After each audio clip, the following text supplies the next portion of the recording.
Steve here, Wilderness 333, and we're looking at the real reason we're out here this morning. We're trying some stuff with Tarp, and we're going to go for reflective fire using a decent firewall with these rocks behind it. We've cleared off this area, got the tarp shelter out, the ridge line, and we're building it right here. And we're going to make a good retention wall back here.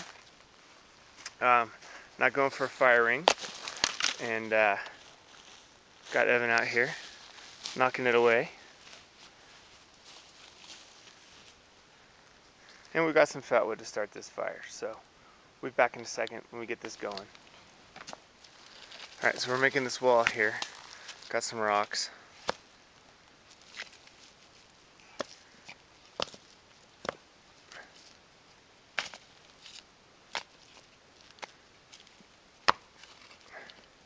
So what was your question? You were wondering how much? Yeah, I was wondering, like, I mean, hot air rises, obviously. So, we're sitting there under that space blanket, or even if the space blanket isn't there, we're sitting there by the fire, we're feeling the heat of the fire, which, to me, that's got to be pretty much all radiant heat, because all the convection is shooting the heat straight up into the sky. I don't see how you're getting any of that. Yeah. So, like, what percentage? Yeah, I wonder, like, as you're sitting by the fire, what percentage of the calories that are being expended in that chemical reaction are you actually benefiting from? Yeah. I bet it's really low. That's crazy.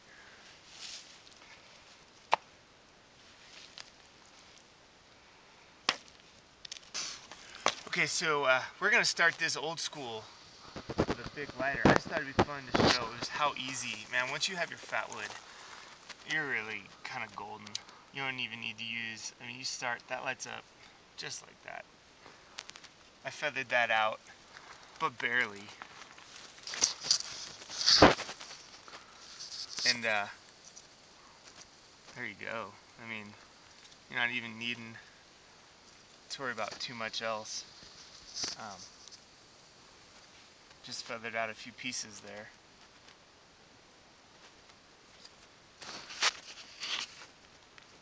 We've got our smaller stuff over here. Everything's dry. This isn't a very complicated venture here.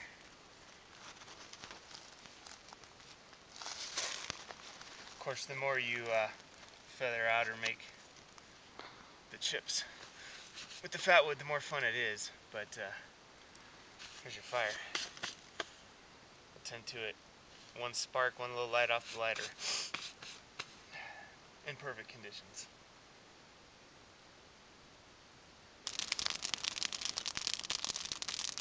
Alright, we're raging.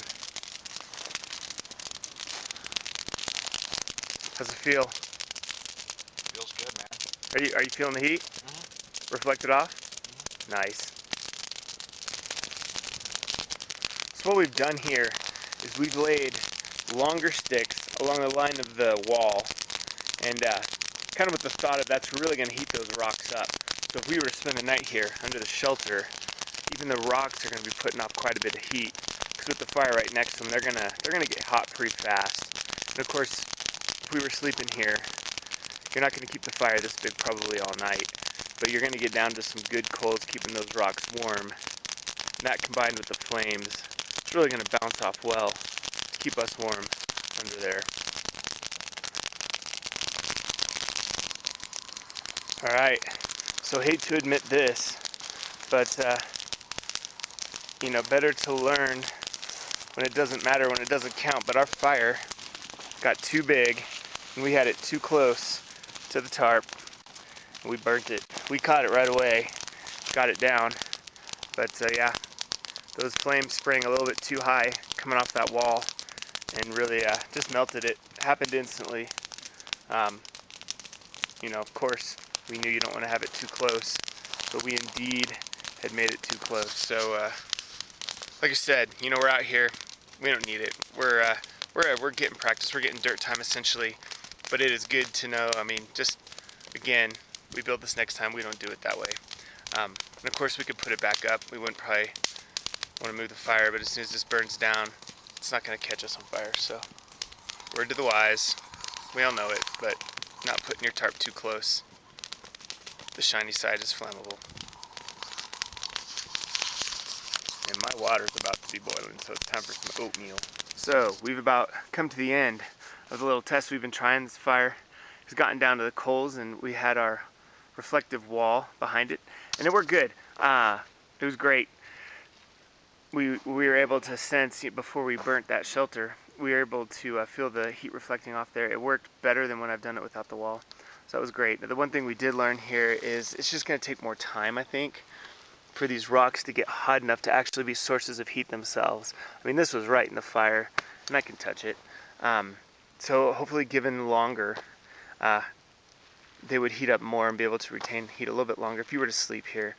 And also, judging by where we had that shelter to where the heat is, was probably pretty decent. But we might have used just really a bad fire lay. We kind of developed that fire bigger than it needed to be so we could heat our water and make some food. But we could have laid that wood out a little bit differently in order to not have those flames reaching up so high to hit that shelter. Could have backed it off a teeny bit, but also could have mitigated that by the way we laid out the wood. So learned a lot today. It was fun. Hope you guys enjoyed. Just out here getting some dirt time. We'll be back again soon. Thanks for watching.